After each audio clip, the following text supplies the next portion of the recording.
Damn, he actually did it.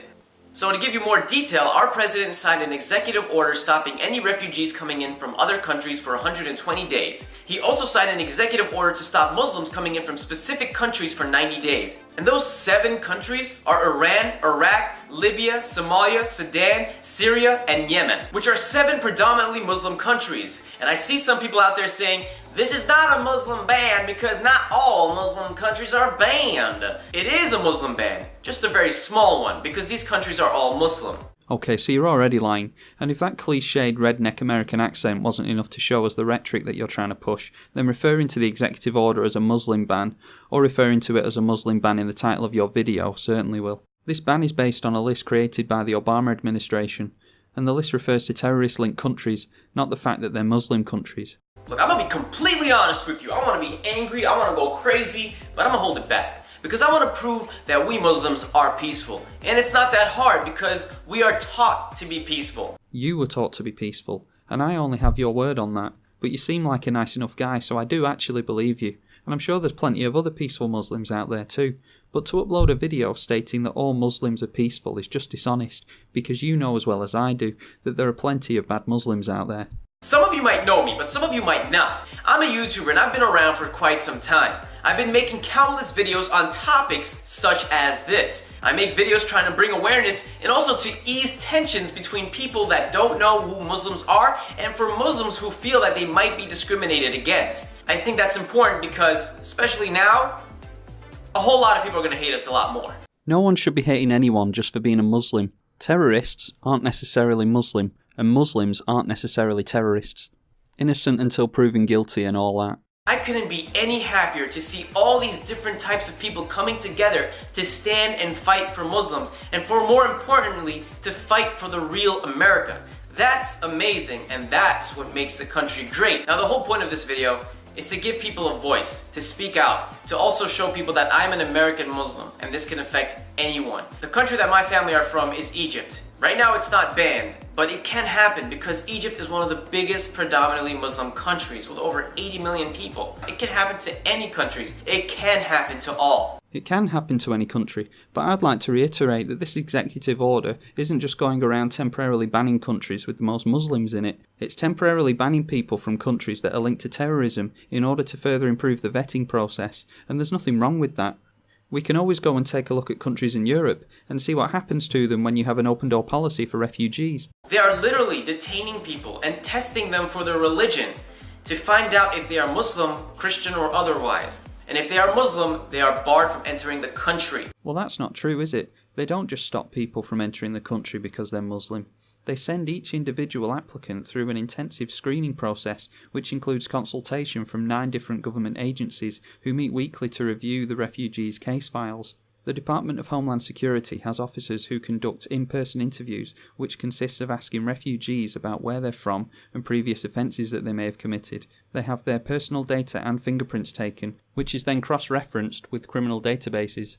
Then all the information gathered is taken and scrutinised to ensure that the applicant's story coheres. So to say, they ask if you're Muslim, then turn you away if you are, isn't true at all, is it? Again, you're being dishonest. And if they are not, they can enter the country. That is something insane. That's what used to happen in the Holocaust. It all started with actions. And then they started moving up more and more to more horrible things. And I think this is the start of something that could be very horrible for all Muslims, and not even just Muslims, but all of America. So vigorously screening people to make sure that they won't be of any threat to the people of the US is bad for Muslims and all the American people. Let me show you what happens when you don't vet the people who are entering your country as refugees.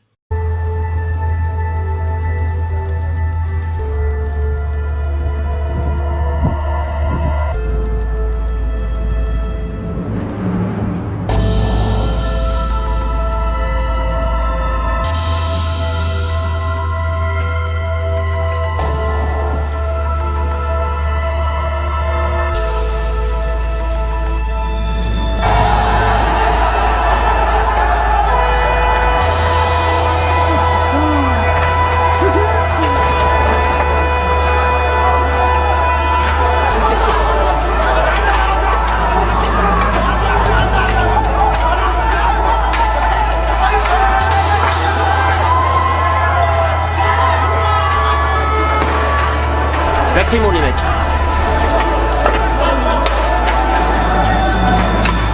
That footage was taken in France, and it's a direct result of open immigration into Europe. The refugees were allowed to sleep in open-air camps on the streets of Paris near Stalingrad metro station. But they weren't vetted. They were just allowed to supposedly seek asylum in Europe, and unfortunately the good people, of whom I'm sure there were many, were not sorted from the bad, who obviously never should have been allowed entry in the first place. This is exactly why you need to make sure that the people entering your country are safe and they're of no threat to your citizens. I understand the whole terrorism thing and all terrorists are Muslims or whatever you want to say. Even though I don't believe that and I don't think it's true, I understand where some of you are coming from. Well, I genuinely admire that, but I don't believe that all terrorists are Muslim. I believe that lots of terrorists come from Muslim countries, but they aren't necessarily Muslim themselves. Then again, I also believe that a lot of terrorists are Muslim. I think some of the people who commit these hateful, vile crimes like pushing homosexuals off the top of buildings and stoning women to death are doing these things because they are in fact vile, hateful people.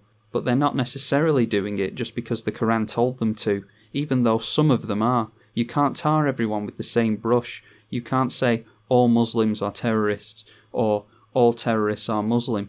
This is definitely not the way to deal with it. It's only going to create more problems, more tension, and God forbid what that can bring. But we've already seen what happens when you have an open door policy for refugees. So if you can't have an open door policy and you can't vet the refugees because it's Islamophobic, then what can you do? I think there has to be another solution, some other way to deal with this. Because there are people who live in this country, who have families in this country, relationships and lives in this country, who are just coming back from these banned countries that cannot enter the country. Well, that is pretty fucked up. It's reminiscent of when the Berlin Wall was erected after World War II. People were cut off from their family for years after that.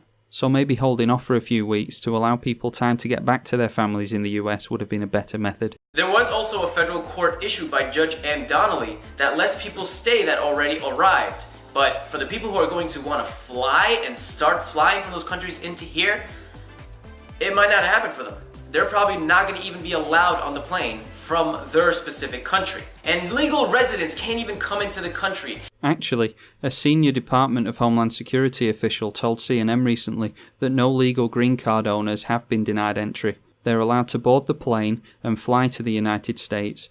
Once they land, their fingerprints and other information will be collected, and they will be subject to secondary interview, in part to judge whether the traveller is a national security risk or not. It just makes you think, this is not all Trump. This is not just Trump doing this. This must have been something that they've been working on, or something that's been there for a while, because it was too easy to implement. It just happened in a day. That's insane. That's really insane. That's absolutely right. The list of countries most likely to house terrorists, which this temporary ban is based on, was created by the Obama administration, and who knows how long they were working on it. Let's not forget Obama did this too, if I'm not mistaken, in 2011, where he banned Iraqis coming into the country. But my message to you guys is to be peaceful, whether you're a Muslim or not. If you guys notice me, I have never once cursed Trump or spoke ill of him or do anything of that sort. That no matter what they do to us, hold us back, push us down, or stop us from being who we truly are, I will not curse Trump or the people around him making this happen. Because I want to show everyone that no matter how tight the situations get, a Muslim will continue to be peaceful, not just physically, but also verbally. And my mother taught me better. So I don't want to see Muslims out there cursing Trump or his people or wishing death upon them or anything like that, because that's not the way it works. You're just proving what they did, and they're gonna do it even worse. Just be peaceful, be logical, be smart, and deal with it the right way. Well, I couldn't have said it better myself. There's far too much hate in the world already, so people need to start being a lot more tolerant instead of jumping on the hate wagon and tarring everyone with the same brush. Be they Muslim or the government, be they left or right wing, not all Muslims are terrorists, but it's important to protect the citizens of your country first and foremost. And while this whole thing could have been implemented much better, it is a good idea to make it harder for terrorists to get into the country. Anyway, this whole thing has been pretty intense, so I'm going to leave it there. Bye.